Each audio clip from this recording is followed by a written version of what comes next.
미소로 우리 하나님 앞에 예배했으면 좋겠습니다. 우리 그런 의미에서 축복하는 시간이 왔습니다. 하늘의 별처럼 시작! 하늘의 별처럼 땅의 빛처럼 바다의 모래알처럼 나는 번성하리라. 나는 번성하리라. 나는 번성하리라. 이번에는 우리 사랑하는 분들, 특히 전도할 사람들의 이름을 불러주시길 바랍니다. 시작! 하늘의 별처럼 땅의 빛처럼 바다의 모래알처럼 우리 이길 수 있으면 번성하리라! 번성하리라! 번성하리라! 자, 이번에는 우리 옆에 분을 축복합니다. 자, 옆에 분 많이 축복해 주세요. 시작! 하늘의 별처럼 땅의 빛처럼 바다의 모래알처럼 옆에 사람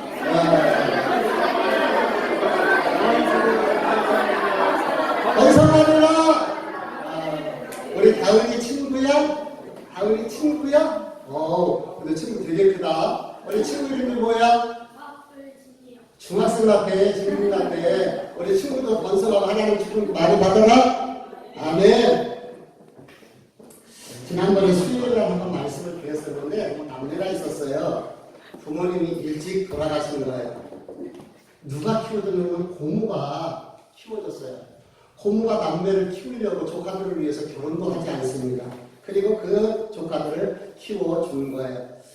이 아이가 커서 이제 고등학생이 되면서 친구의 전도를 받아서 교회를 나가기 시작하고 그래서 주님을 만났습니다. 교회 예배 가서 기도하면은 고모가 너무 딱해요. 그래서 고모하고 잘 지내야 되겠다 마음 먹지만 막상 집에 가면 고모가 잔소리를 물고 사는 거예요. 그러니까 고모와 갈등이, 잔소리하고 고모하고 갈등이 심해지고 그래서 돌이 깊어지는 상황이었습니다. 고모는 고모대로 할 말이 있는 거예요. 진짜 결혼도 안 하고 조카들을 위해서 정말 잘 키우고 싶었습니다. 그리고 자식 없이 큰 아이들이라는 소리 듣지 않게 하려고 정말 열심히 이렇게 최선 다해서 교육하고 헌신을 했는데 교회 간다고 늦게 들어오는 이 조카가 못마땅한 거예요. 그러다 보니까 자꾸 입에서 이제 잔소리가 나오게 되는 것이죠. 어느 날 토요일 날입니다. 학생 예배를 마치고 친구들과 어울리다 보니까 좀 늦어졌어요. 그래서 집으로 들어옵니다. 그런데 선뜻 문을 열고 들어갈 마음이 안 생겨요. 왜냐하면 들어가면 분명히 오늘도 고모가 잔소리 할 텐데 문고리를 잡고 나갈까 말까 망설이다가 문고리를 잡고 기도하는 거예요. 근데 그 기도 속에 하나님께서 말씀을 통해 찾아옵니다. 갈라디아서 2장 20절 말씀이에요. 같이 한번 읽어볼까요? 시작! 내가 그리스도와 함께 십자가에 못 박혔나니 그런즉 이제는 내가 사는 것이 아니요 오직 내 안에 그리스도께서 사시는 것이라. 이제 내가 육체 가운데 사는 것은 나를 사랑하사 나를 위하여 자기 자신을 버리신 하나님 아들을 믿는 이름 안에서 사는 것이라. 하나님께서 말씀을 통해서 말씀하시는 거예요. 아, 그랬구나. 내 안에 예수 그리스도가 계시지. 내가 고모를 만나는 것이 아니라 내 안에 계신 예수 그리스도가 고모를 만나주셨으면 되겠구나. 그래서 하나님 우리 고모 좀 만나주세요 하고 문을 열고 들어갔어요. 아니나 다를까 고모에게서 역시 고모가 나오면서 왜 이렇게 들어왔느냐고 잔소리가 시작이 됩니다. 근데 이게 웬일입니까? 그런 고모의 모습이 너무 안쓰러운 거예요. 자기도 모르게 그 고모를 끌어안고 우리 고모 언제 이렇게 늙었어. 세상에 얼굴에 주름살이 가득하다. 머리 흰머리가 이렇게 많아졌네. 고모 우리 키우느라고 너무 힘들잖아요. 고모를 알아보니까 나도 모르게 막 눈물이 푹푹 나오는 거예요. 이 상황이 완전히 이상하게 계획되지 않은 그런 상황이 연출되었습니다. 어린 조카가 고모를 끌어안고 그렇게 말 한마디, 그 한마디가 그간에 힘들고 지쳤던 고모의 마음을 완전히 다 만져주는 거예요. 진짜 고모는 부모 없는 자식이라는 소리 안 듣고 싶어서 정말 최선을 다했거든요. 그런데 그런 것을 알아주지 못하고 그냥 돌아다니고 싸돌아다니고 그러니까 그 마음은 그게 아닌데 자꾸 잔소리가 나갔던 고모의 마음인 거예요. 그런데 어린 조카의 마음 하나가 만져주는 거예요. 이 조카, 그러니까 말이 그 고모를 만져주는 것입니다. 그래서 그날 이후로 이 가정에 웃음의 꽃이 피기 시작했고요.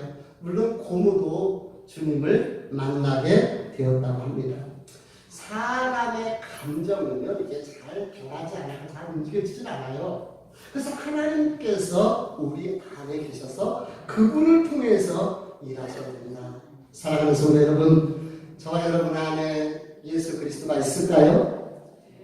예수 그리스도가 계신가요? 그렇다면은 사랑하는 사람을 내가 만나려고 하지 마시고 내 안에 계신 예수 그리스도가 만나 주셨으면 좋겠어요. 혹시 자식들하고 갈등이 있습니까? 우리 태빈이 유빈이 어디 갈게요? 태빈이는 거기서 유빈 군께서는 어디 가서 치고 계시나?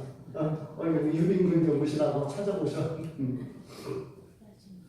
아이들 커가면서 아이들 그 사춘기 있을 때도 있어요. 우리가 잘 안 돼요. 그럴 때 내 안에 계신 예수님이 만나주시고 혹시 미운 사람이 있으면은 그렇게 기도하면서 내 안에 계신 예수님이 만났으면 좋겠습니다. 특별히 전도 대상자들을 그 주님 사랑으로 만나면은 주님께서 나를 통해서 그분의 마음도 열어주실 줄 믿습니다. 여러분 중에서 혹시 역사 좋아하시는 분이 계시나요? 저도 역사를 참 좋아하는 편인데, 역사는 과거라는 사건을 통하여서 현재 우리를 점검하고 미래 어떻게 살 것인가 지혜를 얻을 수 있는 것이 바로 이 역사인 거예요. 조선왕조 실록은 조선의 왕들의 이야기가 쭉 기록되어 있어요. 이런 것처럼 열왕기 상하, 역대 상하는 역대의 왕들의 이야기가 쭉 기록되어 있어요. 아니 왜 이런 이야기들이 성경에 기록해놨을까? 너희들이 보고 그것을 통해서 깨닫고 너희들은 좋은 점들은 받아들이고 그들의 그 잘못된 것들은 우리가 버리면서 그러면서 보고 배우라고 하나님께서 이렇게 말씀을 통해서 우리에게 가르쳐 주는 거예요. 솔로몬 이후에 그의 아들 르보암이라는 왕 때에 나라가 갈라진 거죠. 왜냐하면 솔로몬 왕이 잘못 때문에 그런 거죠. 노년에 잘못됨으로 그 아들 때에 갈라지게 됩니다. 그래서 이스라엘이 남쪽과 북쪽으로 갈라지는데 꼭 대한민국이 갈라진 것과 다를 바가 없어요. 그렇게 갈라져요. 이스라엘은 12지파로 되어 있잖아요. 우리나라로 따지면 김씨, 이씨, 박씨 뭐라고 12성으로 되어 있다고 봅시다. 12지파인데 남쪽은 유다라고 명칭을 해요. 유다 왕이고 여기는 유다 지파 중심으로 베냐민이 유다 지파에 흡수되고 유다 지파하고 베냐민 지파가 이 안에 포함되어 있어요. 그리고 나머지 북쪽은 북이스라엘이라고 명칭을 붙여요. 북이스라엘은 10지파, 에브라임 지파를 중심으로 해서 10지파가 이렇게 형성되어 있어요. 그래서 같은 민족이고 같은 나라인데 우리나라도 6.25 전쟁을 치렀잖아요. 그런 것처럼 때로는 전쟁도 하고 때로는 또 협조도 하면서 그러면서 이 살아가는 그런 두 개의 왕국인 거예요. 이 두 개의 왕국이 진행되어지는데 조선은요 약 500년이라고 그래요. 일반적으로 그냥 500여 년 27명의 왕들이 조선이라는 나라를 다스렸는데 이 북왕국은 정통성이 없어요. 이 남왕국이 정통성이 있는데 왜냐하면 아무리 남쪽 유다는 이 자꾸 반역이 일어나고 그래도 누구의 후손을 왕으로 세우냐면 다윗 왕의 후손을 그 왕으로 세우기 때문에 그래도 정통성이 이어지는 거예요. 근데 북왕국은요 쿠데타가 얼마나 많이 일어났는지 몰라요. 일어날 때마다 왕이 바뀌고 그 왕조가 바뀌는 거예요. 어떤 왕은 7일밖에 못했어요. 쿠데타를 일으켰다가 7일 만에 다시 쿠데타로 뒤집어지는 이런 일들이 일어나게 되는 것이죠. 근데 이 유다는 약 350년, 45년, 350년이라고 봅시다. 그 위에 솔로몬 다윗까지 올라가면 한 430년, 그래서 사울까지 가면은 이스라엘의 역사는 한 500년, 조금 못 되는데 그냥 500년이라고 이렇게 이야기할 수가 있어요. 그래서 약 350여 년 이 남쪽에 이 유다의 500여 년의 역사 중에 가장 경건한 왕, 훌륭한 왕은 누구일까? 조선의 왕들 중에서 어떤 왕이 누구예요? 보통 세종을 뽑잖아요. 세종대왕을 뽑아요. 그런데 다윗 이후에 요시아라는 그런 왕이 일어나요. 그 왕이 가장 경건한 신실한 왕이었어요.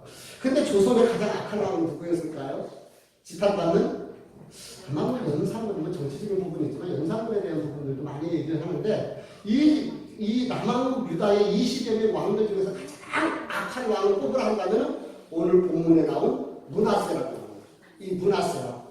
이 므낫세라는 왕이 얼마나 악한 거냐면은 한번 읽어볼게요. 우리 5절 너무 길어서 제가 안 읽어봤는데 5절 6절 읽어봅니다. 시작. 다시 한번 같이 읽어봅니다. 시작. 또 여호와의 전 두마당에 하늘의 이월 성신을 위하여 제단들을 쌓고 또 흰눈의 아들 골짜기에서 그의 아들들을 그 가운데로 지나가게 하며 또 정치며 사술과 요술을 행하며 신접한 자와 박수를 심하여 여호와 보시기에 악을 많이 행하여 여호와를 진노하게 하였으며. 아니 다윗은 무슨 어떻게 이런 놈이 나왔는지를 모르겠는 거예요. 이 유다를 완전히 망가뜨려 버린 거예요. 여기에 보니까 세상에 거룩한 하나님의 성전, 그 솔로몬 성전이거든요. 그 성전에다가 마당에 1월 성신을 위해서 제단을 만들어 놓는 거예요. 그러니까 우리로 지금으로 따지면 교회 앞에다가 칠성각을 세우고 칠성신을 섬기고 이러고 있는단 말이에요. 세상에. 여기에 보니까 흰눈의 아들 골짜기라고 그러는데 보통 지옥을 이야기할 때 게헨나라고 얘기를 해요. 근데 바로 이 흰눈의 골짜기를 게헨나라고 얘기를 하는데 여기는 늘 쓰레기를 태우고 이 시신을 태우고 시체를 불태우고 그러니까 연기가 올라가고 그 음침해가 지옥 같다는 거야. 연기가 불불 올라가고 이런 곳에. 근데 세상에 여기에서 나중에 이 흰눈의 골짜기 게헨나 쪽에서 가룟 유다가 배신하고 목매 자살한 곳이 바로 이 지역이라고 그러거든요. 그런 곳인 거예요. 그런데 세상에 여기에 보니까 뭐라고 말해요? 그의 아들들을 불 가운데로 지나가게 하며, 이 불 가운데로 지나간다는 말은 자식을 불로 태워서 신께 이방신에게 몰래 신에게 제사를 지낸다는 거예요. 야, 아니 어찌 이럴 수가 있어요? 왕이 자기 자식을 갖다가 이방 신에게, 하나님이 아닌 이방 신에게 불로 태워갖고 제사를 지는 거야. 그래서 이 마야 문명이나 세계 곳곳에 보면은 사람을 제물로 삼아서 그렇게 드렸던 데가 많아요. 우리나라도 있잖아요. 신청이를 인당수에다 제물로 드린 것은 그런 사람을 제물로 드린 거예요. 고대에, 왜냐하면 사람을 통해서 신의 분노를 잠재우고 그 신이 가장 귀한 사람을 제물로 바치므로 그 신이 우리에게 복준다고 생각하는 거예요. 특히 전설에 같은 데 보면 예쁜 여자를 갖다가 이렇게 제물로 바치는 것들을 우리가 볼 수가 있지요. 이렇게 악한 왕인 거예요. 그래서 그뿐만 아니죠. 이 무당들을 들여서 이 구술하죠. 정치고 사술, 요술, 신접한 박수들, 아이고 궁궐이요, 그 하나님의 성전이요, 그게 완전히 개판 거예요. 그래서 9절을 한번 읽어보도록 합니다. 9절 시작.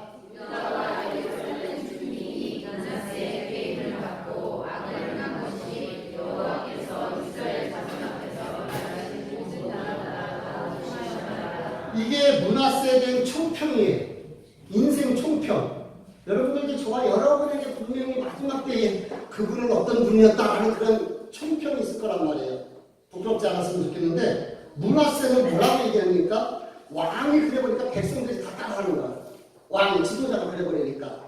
그러면서 여호와께서 이스라엘 자손 앞에서 멸하신 모든 나라, 그 범죄하여 하나님의 심판했던 그 어떤 나라보다도 더욱 악이 심했다는 거야. 야, 한 국가를 갖다가 완전히 망쳐버렸습니다. 이것이 바로 이 이스라엘의 모습인 거예요. 성경에 보면 많이 나오는 단어들이 있어요. 그 단어가 뭔지 아십니까? 따라서 봅시다. 죄, 심판, 속죄, 피. 이거 원색적인 단어예요. 그렇죠? 원색적인 단어예요. 이게 아주 원색적인 단어인데 죄, 심판, 속죄, 보혈. 죄를 지으면 반드시 뭐가 있다? 하나님의 심판이 있다는 거예요. 여러분 아셔야 돼요. 죄가 있는 것은 반드시 하나님의 심판이 있습니다. 근데 하나님께서 다 심판받아야 되는데 우리를 사랑하셔서 그 죄를 속죄해 주시는데 무엇이 속죄합니까? 보혈, 피가. 그래서 구약에는 짐승을 잡아서 그 피로 하나님 앞에 나가는 것이고, 신약에는 예수님이 우리를 위해서 피 흘리시고 십자가에서 죽으심으로 그 보혈이, 그 피가 우리를 속죄케 하는 거예요. 그래서 보혈은, 예수 그리스도의 피는 바로 하나님의 은혜가 되는 줄 믿습니다. 므낫세가 그런 악한 죄를 졌어요. 그러다 보니까 어떻게 해요? 하나님의 심판이 있는 것이죠. 10절 말씀을 한번 읽어볼까요? 시작. 여호와께서 므낫세와 그의 백성에게 주셨으나 그들은 듣지 아니하므로. 예, 하나님께서 자꾸 경고를 해요. 그러니까 우리가 영적으로 민감하면 때로는 하나님께서 우리에게 경고할 때 그 경고를 깨닫게 돼요. 여러분들 어떨 때 이런 생각이 들 때가 있어요? 아, 내가 이러면 안 되는데, 내가 방송했는데 내가 너무 요즘 하나님 앞에서 좀 등한시한다, 내가 너무 기도하지 않았다, 이런 생각이 들면 조심하세요. 저는 경험을 통해서, 체험을 통해서 그랬을 때에 알았던 부분들이 있기 때문에 그렇습니다. 하나님께서 계속해서 그들에게 선지자를 보내시고 주의 종을 통해서 깨닫게 하는데 깨닫지를 못하는 거예요. 그래서 하나님이 심판하십니다. 하나님께서 심판의 채찍을 휘두르시는 거예요. 하나님이 심판하신 것이 무엇입니까? 하나님께서 이방 민족을 들으셔가지고 그들을 통해서 전쟁을 일으켜가지고 붙잡혀서 포로로 끌려가게 하는데, 세상에 왕이 전쟁에서 포로로 끌려가고 붙잡혀서 쇠사지에 끌려가고 짐승마냥 끌려가는 이런 비참한 일을 당한 거예요. 왜 그렇습니까? 심판입니다. 하나님의 심판, 깨닫지 못한 하나님의 심판이 그에게 있었던 것입니다. 하나님의 심판. 그런데 오늘 이런 악한 왕 므낫세에 대해서 살펴보면서 보다 보면 이 안에 놀라운 반전이 하나 숨어 있어요. 영화나 드라마를 보면 반전이 있어요. 반전이 없으면 밋밋하고 재미가 없어요. 그래서 꼭 반전을 만들어 놔요. 그 반전을 만들어 놓는데 오늘 말씀에도 반전이 일어나는 것을 보게 되거든요. 이런 악한 왕이었어요. 그가 포로로 잡혀 끌려갑니다. 우리가 생각했을 때 이런 놈은 그렇게 악한 놈에 대한 심판의 결과로 그렇게 포로로 끌려가서 죽음을 당하는 것이 마땅한 것 같은데, 우리 12절, 13절 말씀을 한번 읽어보도록 합니다. 시작.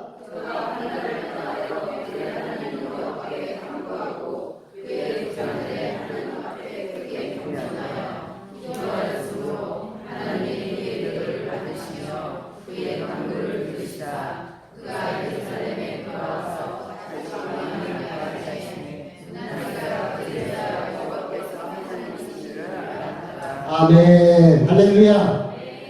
므낫세가 아스루 왕에게 포로가 되어서 잡혀 끌려가 보니까 알게 된 거예요. 온갖 무당들 다 데려다가 구술했잖아요. 1월 성신 앞에 제사를 드리고 심지어 자기 자식을 불로 태워서 그의 신에게 제사를 드리고 점을 치고 박수무당을 데려다가 사술, 요술 이런 모든 사람들 들여서, 그리고 아세라 목상을 깎아 만들고 바알신을 만들고 바알이여 빌었는데 그것들이 아무 도움이 안 돼요. 아무런 힘이 없어. 아수르에게 붙잡혀가는데 아무런 도움이 되지 않더라 말입니다. 그제서야 깨달은 거예요. 그제서야 그가 알게 되는 것입니다.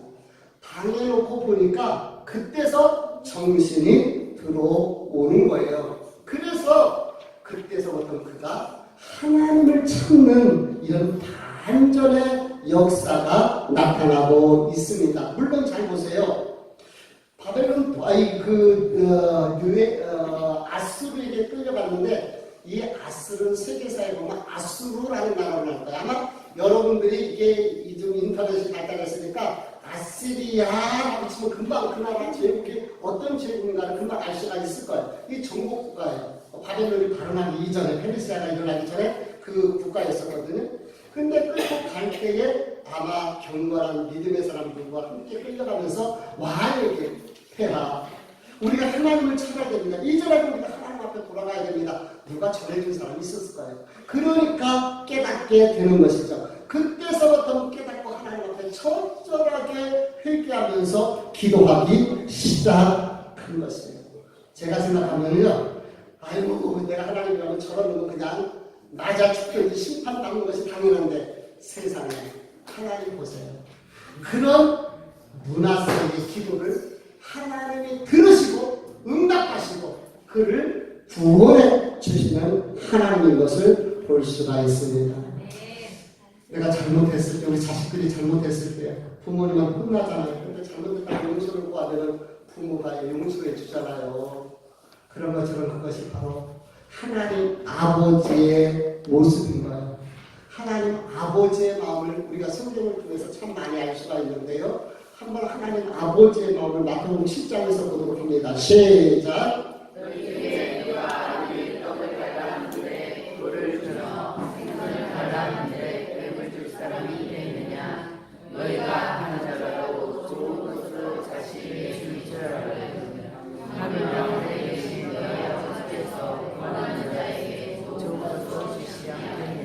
아멘. 이 아버지의 마음이 하나님 아버지의 마음. 그 하나님께서 그 못된 놈, 잘못한 놈, 그 악한 왕 므낫세가 회개하고 주님 앞에 주의 은혜를 구할 때 그 은혜, 그 구함을 들으시고 용서해 주시고 다시 기회를 주시는 거예요. 오늘날 아스루 왕이 이제 이 므낫세 왕을 부릅니다. 그러면서 고국으로 돌아가라는 거예요. 그리고 다시 왕이 되라는 거예요. 할렐루야. 참 놀라운 일들이 일어나고 있는 거예요. 그래서 그가 고국으로 들어오니까 그제서야 정신이 들었어요, 안 들었어요?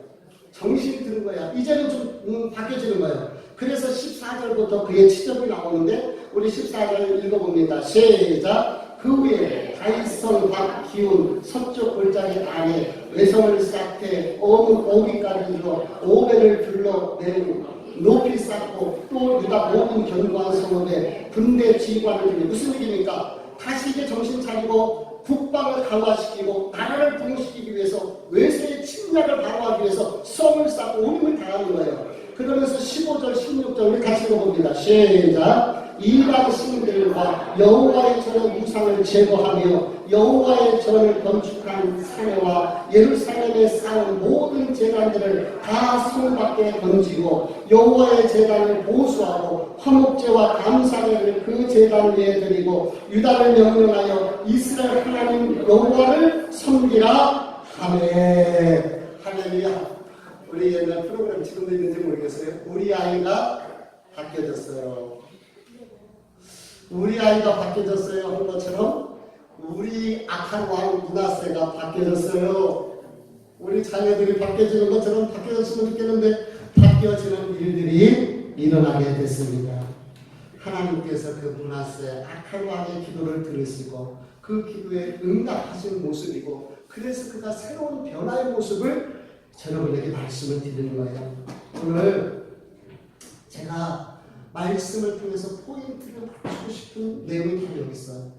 므낫세 같은 악한 왕도 하나님 앞에 회개하고 겸비하여 하나님 앞에 섰다면은 그리고 하나님 앞에 구했다면은 그러면 하나님의 백성, 하나님의 자녀들의 기도를 들어주시지 않게 되는 거예요. 그렇게 악한 왕의 기도도 하나님이 들으셨다면 우리의 기도를 하나님이 왜 듣지 않겠느냐는 것이죠. 그렇습니다. 하나님께서 우리에게 정말 귀한 선물을 하나 주셨어요. 그 선물이 바로 기도라는 선물인 거예요. 기도라는 소통의 통로를 하나님께서 우리에게 주셨습니다. 그래서 기도라는 것을 통하여 하나님과 우리가 소통할 수가 있게 되고 하늘에 있는 하나님의 은혜를 이 땅으로 끌어내릴 수 있는 도구가 되고 우리의 문제를 해결할 수 있는 응답의 통로가 되는 거예요. 그래서 기도는 정말 중요한 것을 볼 수가 있어요. 우리가 잘 알고 있는 예레미야 33장 한번 읽어볼까요? 같이 읽어봅니다. 시작. 예를 하시는 여호와 그것을 만들며 성취하시는 여호와 그의 이름을 여호와라 하니까 이렇게 이르시리로다. 너는 내게 부르시라. 내가 너에게 응답하겠고 내가 알지 못하는 크고 은밀한 일을 너에게 보이리라. 아멘. 우리가 알기는 잘 아는데 그쵸? 어떤 순간에 신앙의 시스템이 움직여져서 그게 말씀이 생각나서 그 말씀을 붙들고 오늘 말씀 앞에다가 우리가 기도해야 되는데 하나님이 뭐라 그래요? 하나님 일을 행하시고 일을 지어서 내가 알지 못하는 그거 비밀한 일을 내게 보이리라. 어때요? 므낫세 진짜 나쁜 놈, 악한 왕입니다.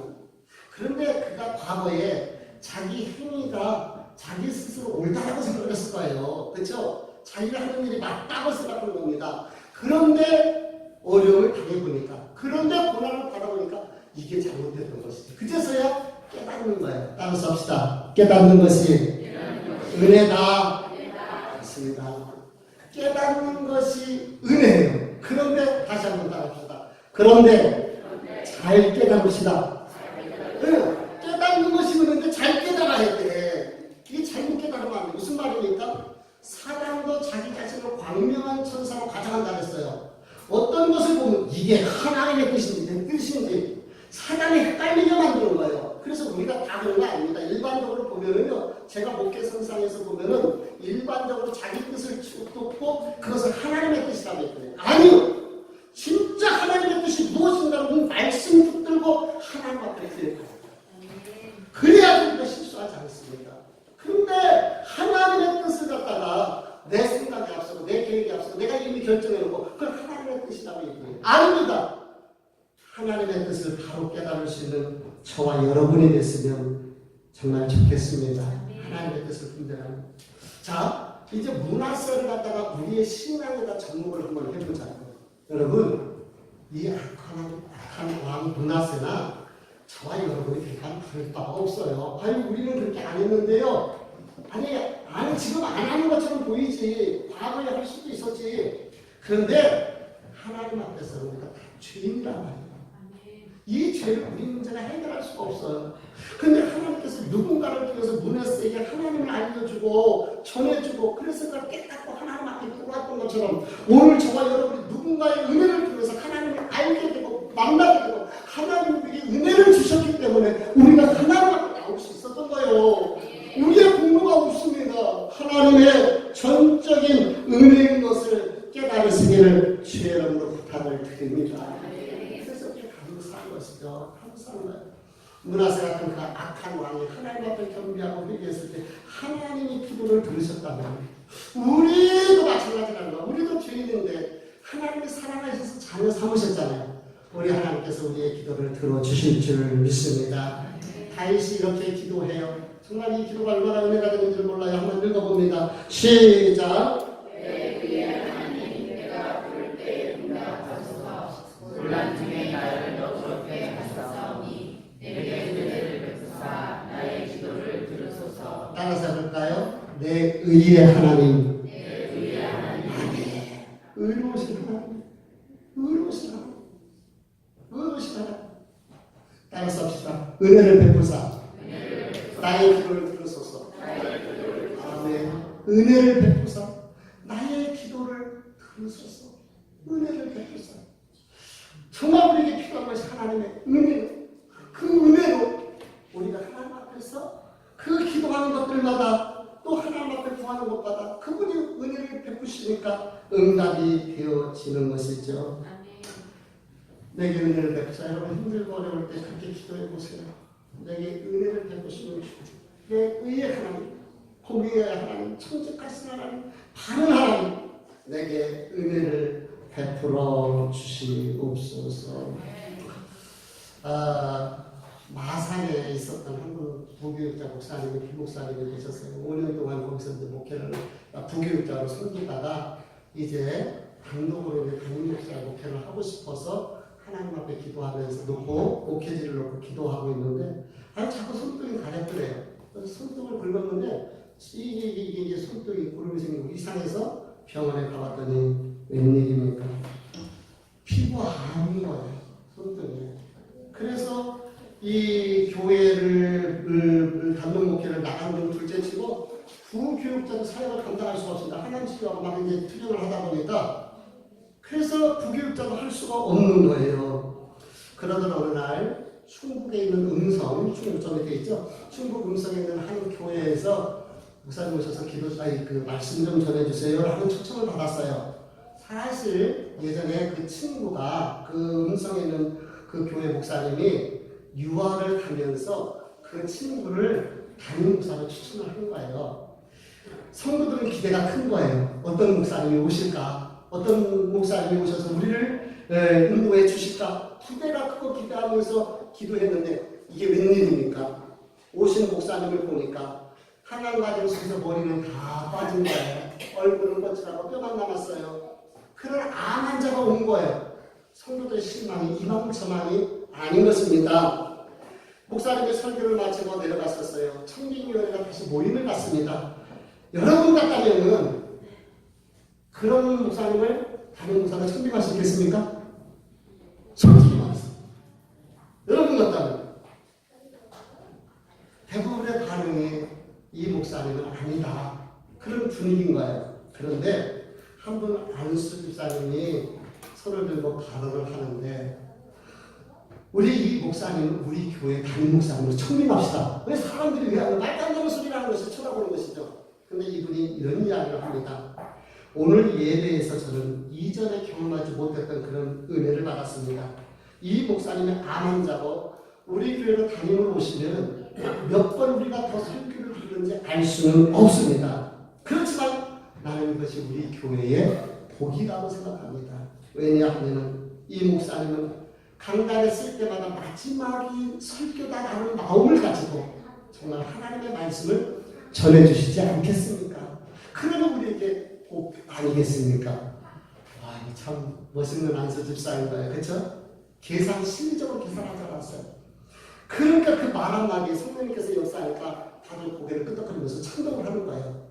어떤 분은 눈물을 훔칩니다. 그리고 반전이 일어났어요. 세상 그 암 환자 머리 빠진 그 목사님을 담임 목사로 청빙을 하게 됩니다. 교회로부터 청빙 연락을 받고요. 담임 목사님이 그 목사님이 알잖아요. 자기 현실을. 그러니까 저는 갈 수가 없습니다. 라고 이렇게 거절을 했습니다. 다시 연락이 오는 거예요. 우리가 목사님을 위해서 기도하겠습니다. 그러다 보니 어떻게 해요? 목사님도 사모님과 함께 금식하면서 기도를 시작합니다. 설교를 해달라고 해서 요청해서 거절할 수가 없어서 와서 한번 설교했던 것뿐입니다. 내가 암 환자이고 머리가 빠진 암 환자인 것을 내가 알고 있습니다. 근데 나 같은 것을 청빙해 준 거예요. 목사님 입장에서. 그러니까 너무 고맙고 너무 감사한 거야. 그래서 금식을 시작한 이유는 하나님 그 교회에 정말 훌륭한 목사님이 가서 목회할 수 있도록 그런 목사님 보내주세요 라고 기도했던 거예요. 이렇게 기도하는데요. 두 이제 성도들이 기도했고 목사님이 기도했고 목사님은 교회에 좋은 목사님 보내주시라고 기도하고 성도들은 목사님 모셔서 건강하게 목회할 수 있게 해달라고 기도했고 하나님께서 그 기도에 역사하십니다. 합력하여 손을 이뤘습니다. 그리고요 그 금식 중에 그 피부가 깨끗하게 치유되는 기적이 일어났습니다. 할렐루야. 정말 놀라운 일이죠. 그리고 함께 그 교회 담임 목회로 가셔서 아름다운 목회를 할 수 있었다고 합니다. 암 환자 담임 목사를 청빙한 성도들의 그 믿음, 그게 고마워서 금식하며 좋은 목회자가 되라고 대개단을 보내주라고 기도했던 목사님과 사모님, 이 기도가 합력하여 선을 이루었고 이 사랑의 역사가 나타났습니다. 지난주에 제가 지난번에 말씀드릴 때에 베드로가 옥에 갇혔을 때의 교회는 그를 위해서 기도했다. 그리고 그 기도가 합력하여 감옥에 있는 베드로를 구출해내는 기적의 역사가 일어났습니다. 그들의 끈질긴 기도가, 그 간절한 기도가 감옥의 문을 열었던 것이죠. 다음 주는 우리 열린 축복교회가 이 땅에 뿌리를 내린 지 22년째가 되는 그런 날입니다. 너무너무 감사하지요. 주님의 피로 값주고 세우시는 하나님의 교회입니다. 경기도에는요 31개 지자체가 있어요. 그 중에 평균 복음화 비율이 경기도가 23%고요. 과천은요 30%가 돼요. 대단하죠? 근데 여주는요 17, 8%밖에 안 됩니다. 31개 중에서 뒤에서 27, 8이 복음화 비율 순위가 그렇게 되어져요. 그만큼 여주가 복음적으로 낙후된 도시라는 것을 통계적으로도 볼 수가 있습니다. 거기에다가 우리 교회는 그 전에 정복님 이 농협 앞에서 정말 두루를 찾아오는 제 기억으로는요, 금년도에 이렇게 그냥 와서 예배 드리고 간 사람이 한 명도 없는 것 같아요. 이런 것이 저희 교회의 현실인 것입니다. 그런데 하나님께서 오늘까지 교회를 지켜주셨고 인도해 주셨습니다. 저는 이 교회를 하나님이 사랑하고 계심을 믿어 의심치 않습니다. 추모도 흔들림이 없이 이 하나님의 교회를 향한 그 믿음이 있어요. 그래서 사실 목회자로서 하나님 앞에서 성도 앞에서 함께 쓰려고 노력해 왔고 부단히 내 스스로에게 채찍질을 했어요. 그러면서 교회를 지켜왔는데 참 어려운 고비고비 많았죠. 그런데도 불구하고 함께 있었던 성도들이 계셔요. 우리 정기한 권사님 같은 경우는 초고 22년을 같이 있었던 거예요. 지난번에 우리 부분 되시는 우리 김철진 님 만나서 식사하면서 차 타보면서 제가 그런 얘기를 했어요. 22년째 만났어요. 이제 교회 오셔서 만나야 되는 거 아니냐고. 함께 해주셨다. 우리 승현 권사님도, 우리 승현 권사님도 한 20년은 거의 다 돼가고 있어요. 우리 서양문 권사님도 거의 됐구나. 그쵸? 한 20년 됐겠다. 권사님. 21년? 20년? 그래서 이분들이 이 교회를 지켜왔고, 오늘까지 이 교회가 있을 수 있었던 것이죠. 돌아보면은요, 그냥 저는 한마디로 하나님의 은혜고 감사뿐이다. 그 생각이 들어요. 이제 다음 주에 우리가 새콤 찬양단 콘서트를 하면서 자축을 하게 될 것입니다. 하나님의 교회, 주님 피로 값주고 세우시는 교회, 우리가 이 교회를 많이 사랑했으면 좋겠습니다. 교회는 하나님의 공동체, 또 하나의 가족이잖아요. 함께 예배하고 함께 사랑을 나누는 사랑의 공동체, 은혜의 공동체, 예배의 공동체. 므낫세 같은 악한 왕이 하나님 앞에 경배하고 그렇게 기도할 때 하나님이 들으시는 거예요. 주의 백성들이 한마음으로 하나님의 교회를 사랑하고 기도할 때 하나님께서 들어주시지 않겠습니까? 오늘 핵심의 여기가 있는 거예요. 메시지의 핵심이 여기 있습니다. 그러면서 그 마음을 가지고 우리가 영혼을 사랑하고 그렇게 기도하면 하나님께서 그들의 마음으로 열어주시고 움직여 주실 줄 믿습니다. 사랑하면 보이고 사랑하면 느껴지는 거예요. 사랑하면 마음이 가고 사랑하면 몸이 갑니다. 사랑하면 희생이 즐겁고요. 사랑하면 고생이 행복한 거예요. 더 주고 싶고 줘도 아깝지 않은 것이 사랑이고 자꾸 마음이 안쓰러운 것은 사랑하는 마음이 있기 때문에 그게 그렇게 가는 거죠. 우리 이 사랑을 가지고 므낫세가 예수 만나고 하나님 만나고 변화를 얻어서 나를 새롭게 하고 피해버렸던 것처럼 그리고 성도를 다시 새롭게 회복시켰던 것처럼 우리 하나님의 몸된 교회를 사랑하고 구원받은 우리가 하나님의 자녀인 우리가 이 몸된 교회를 함께 섬겨나갈 수 있기를 주님의 이름으로 부탁을 드립니다. 한 걸음 더 나가서 그 마음 가지고 전도하기 위해서 우리가 한 영혼을 살리기 위해서 애썼으면 좋겠습니다. 마지막으로 말씀을 드리는 것은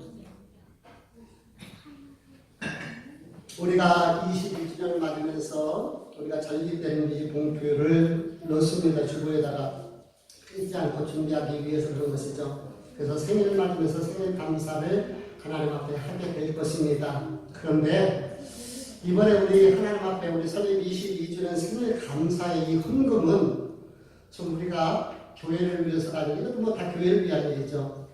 아버지가 뇌출혈로 쓰러져서 오랫동안 뒷바라지하고 수고하는 우리 김진아 자매님에게 그것을 전달을 했으면 좋겠어요. 여러분도 어떻게 생각하세요? 예수의 사랑 아닐까요? 한 성도가 힘들어할 때, 아파할 때 말로만이 아니라 기도만이 아니라 작은 물질이라도 우리가 전달하면서 응원하고 격려하고 이게 예수 사랑 아니겠습니까? 그리고 우리 모두는 또 그런 일들이 있어요. 작년에는 이웃에 있는 교회가 불이 나서 우리가 보험을 해서 했어요. 우리가 맥주절이라든가 또는 부활절날 그 헌금 우리가 써야 되지만 우리가 쓰지 않냐고 분부대도 가고 지역에 행복박수도 나누고 우리가 해왔습니다. 사랑하는 성도 여러분, 우리 이번에 생일 맞는데 사랑하는 마음으로 그래서 그 헌금 봉투에 들려진 여기에 들려진 헌금은 부모는 얼마나 됐든지 간에 정리를 해가지고요, 우리 진아, 우리 권창현에게 전달을 하려고 합니다. 지난번에 광주에 신방을 해서 너무 멀어서 우리 친구도 같이 가자고 말을 못하고서 혼자 다녀왔습니다. 근데 3남매를 뒀어요. 3남매를 뒀는데 우리 지난번 자리 맞딸이에요. 그리고 엄마가 일찍 돌아가셔가지고 엄마의 사랑을 우리 양경숙 집사님 시어머니한테 엄마라고 엄마 사랑을 거기서 느꼈다고 그렇게 이야기를 해요. 그러면서 참 다 큰 딸이 아버지 이 기저귀 갈아드리면서 하는 모습 병을 보면서 참 마음이 아프더라고요. 식구들 다 뿔뿔이 흩어져 있어요. 그런데도 얼굴살 끊김없이 우리 성도들 기도해 주셔서 고맙다고 감사하다고 그런 모습을 보면서 얼마나 감사했는지를 모릅니다. 그래서 여러분들에게 좀 부탁드리고 싶은 것은 여기다 그냥 헌금만 하지 말고 주보에 보면은요 엽서가 하나 있을 거예요. 엽서. 이 엽서에다가 그냥 정성껏 응원의 문구를 좀 써주세요. 격려의 문구를 써주세요.